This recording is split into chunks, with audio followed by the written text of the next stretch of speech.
नमस्कार, आप देख रहे हैं न्यूज़ 31 और मैं हूं आपके साथ किरण। जो युवा हमारे देश का भविष्य है वही आज देहरादून की सड़कों पर रातें गुजारने को मजबूर है। सरकारी नौकरियों की उम्मीद में दिन रात मेहनत करने वाले ये छात्र अब सिस्टम की लापरवाही और भ्रष्टाचार के खिलाफ आवाज उठाने को विवश है। यूके-SSC पेपर लीक मामले ने न केवल परीक्षा की पारदर्शिता पर सवाल खड़े किए बल्कि लाखों युवाओं की मेहनत, उम्मीदों और आत्मसम्मान को भी ठेस पहुंचाई है। और इससे भी ज्यादा ठेस पहुंचाने वाला काम हुआ है वो है बड़े बड़े पद की बयानबाजी से। जहां ये छात्र सीबीआई जांच की मांग कर रहे हैं, वहीं इसके विपरीत बड़ी बड़ी कुर्सियों में बैठने वाले अधिकारी ये कहते हैं कि 3 ही पन्ने तो बाहर आए। लगता है अध्यक्ष जी चाहते थे कि पूरा पेपर ही बाहर आ जाए, लेकिन 3 ही पन्ने आए तो उन्हें अफसोस होने लगा। और इतना ही नहीं, हमारे सिस्टम का मानना है जिसने ये पोल खोली, इस बात को बाहर लाया वही दोषी है। मतलब जुर्म करने वाला दोषी नहीं है बल्कि जुर्म को सामने लाने वाला दोषी है। इसलिए तो आरोपी बार बार हमारे सिस्टम के नाक के नीचे से पेपर लीक कर देता है। पर इस पर भी पुलिस का चौंकाने वाला बयान सामने आता है कि जिस कमरे में आरोपी खालिद परीक्षा दे रहा था बस वहां जैमर नहीं लगा था और हर जगह जैमर था। विश्वास नहीं हो रहा तो खुद सुन लीजिए एक बार। में टोटल 18 रूम्स थे जो इंगेज थे और उसमें 15 जैमर थे।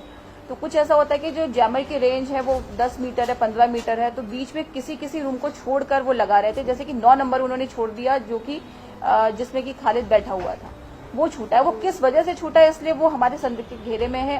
देहरादून के परेड ग्राउंड में युवाओं का धरना जारी है और सिर्फ देहरादून में ही नहीं बल्कि पूरे प्रदेश में युवा आक्रोशित नजर आ रहा है। कल से हल्द्वानी में युवाओं की ओर से बुद्ध पार्क में अनिश्चितकालीन धरना प्रदर्शन यानी भूख हड़ताल शुरू होने वाली है।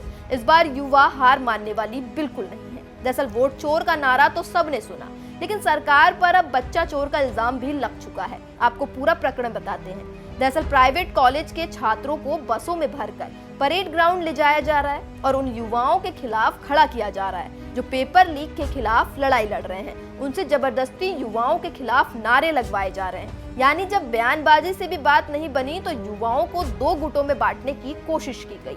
हालांकि सरकार इसमें भी नाकाम हो गई और जो शिक्षक उन छात्रों को लेकर आए थे उन दोनों में ही बहस हो गई, क्योंकि छात्रों को पता ही नहीं था कि उन्हें कहां और क्यों ले जाया जा रहा है। और ये वो खुद छात्र कह रहे हैं। शिक्षक का कहना है कि वो छात्रों को टूर पर लाए थे, लेकिन लगता है सरकार युवा की ताकत भूल गई है। और अगर भूल गई है तो उन्हें नेपाल में हुई हिंसा से तुरंत सीख लेने की जरूरत है, क्योंकि जिन युवाओं का इस्तेमाल इलेक्शन में कुर्सी पाने के लिए होता है वही युवा अगर अपने पर आ गई तो कुर्सी से नीचे फेंकने में टाइम नहीं लगेगा। अभी देहरादून में युवा शांत है, शांति से प्रदर्शन कर रही है, लेकिन अगर ऐसा ही चलता रहा तो कुछ कह नहीं सकते। इसलिए इस समय जरूरत है निष्पक्ष तौर पर जांच होने की और जो भी इस प्रकरण में शामिल है उसे सजा देने की। एक बार नजर घुमा के देहरादून का परेड ग्राउंड देख लीजिए। युवा सड़कों पर है, वहीं खा रहा है, वहीं सो रहा है, जिसकी जिम्मेदार हमारे सिस्टम की नाकामयाबी है। और इसके बाद भी अगर सरकार आंख मूंद के रहती है तो अफसोस है हमें अपनी आजादी पर। आपके इस पूरे प्रकरण में क्या राय है हमें कमेंट बॉक्स में जरूर बताएं।